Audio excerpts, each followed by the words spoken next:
आदित्यनाथ समेत बीजेपी के सभी दिग्गज जुटे, जहां पर एक दूसरे को मिठाई खिलाकर जश्न मनाया गया।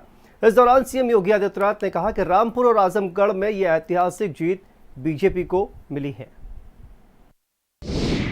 यूपी से लेकर दिल्ली तक जश्न, रामपुर आजमगढ़ में जीत का जश्न। बीजेपी ने लहराया सियासी परचम। मुख्यमंत्री योगी का तगड़ा है प्लान। जीत को बताया ऐतिहासिक ऐलान। 2024 के लिए जनता का सख्त संदेश।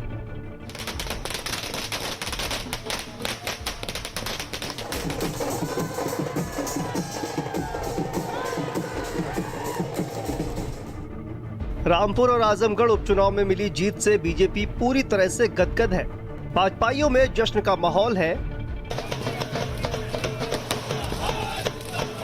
और हो भी क्यों ना, जो समाजवादी पार्टी का वो किला बीजेपी ने ढाया है, जो बीजेपी की लहर में भी नहीं ढहा था। चाहे वो 2014 की बात हो या फिर 2019 के लोकसभा चुनाव की, सब पर समाजवादी पार्टी ही भारी पड़ी है। लेकिन इस बार के उपचुनाव में सपा पूरी तरह से फेल हो गई, क्योंकि रामपुर से बीजेपी के घनश्याम लोधी और आजमगढ़ से निरहुआ को भारी जीत मिली है। इसका पूरा श्रेय यूपी के मुख्यमंत्री योगी आदित्यनाथ को ही जाता है, क्योंकि उन्हीं के नेतृत्व में ये चुनाव लड़ा गया है। जीत के बाद लखनऊ के बीजेपी मुख्यालय में मुख्यमंत्री योगी आदित्यनाथ, मंत्री और यूपी के बीजेपी अध्यक्ष स्वतंत्र देव सिंह समेत लगभग पूरी कैबिनेट मौजूद रही और एक दूसरे को मिठाई खिलाकर जश्न मनाया। इस दौरान मुख्यमंत्री योगी आदित्यनाथ ने कहा कि ये ऐतिहासिक जीत है। जनता जनार्दन ने बीजेपी को आशीर्वाद दिया है। दोनों प्रत्याशियों की विजयश्री के लिए उन्हें हृदय से बधाई देता हूं।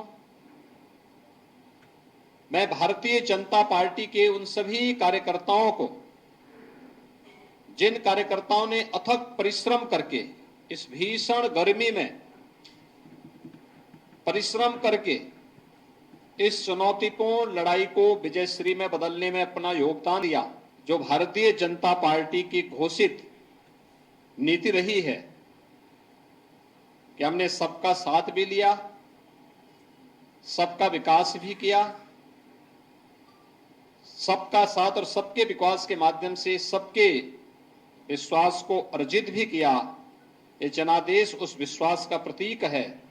आज के इस चुनाव ने एक बार फिर से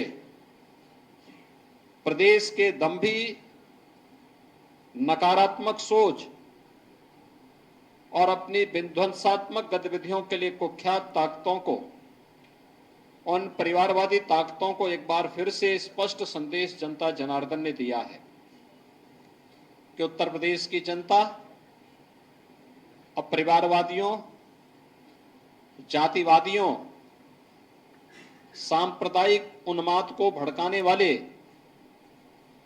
पेशेवर माफिया और आपराधिक प्रवृत्ति के तत्वों को प्रश्रय देने वाले राजनीतिक दलों को किसी भी प्रकार से स्वीकार करने को तैयार नहीं है। यूपी से लेकर दिल्ली तक जश्न का माहौल है।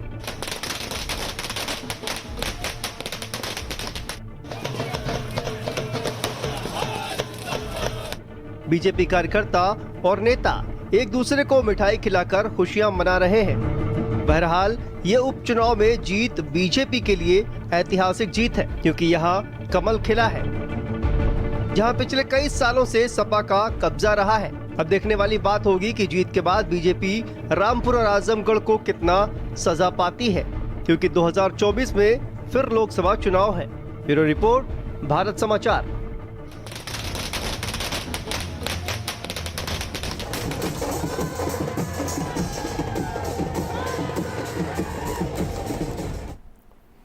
तो आजमगढ़ और रामपुर में बीजेपी की प्रचंड जीत पर डिप्टी सीएम ब्रजेश पाठक, वित्त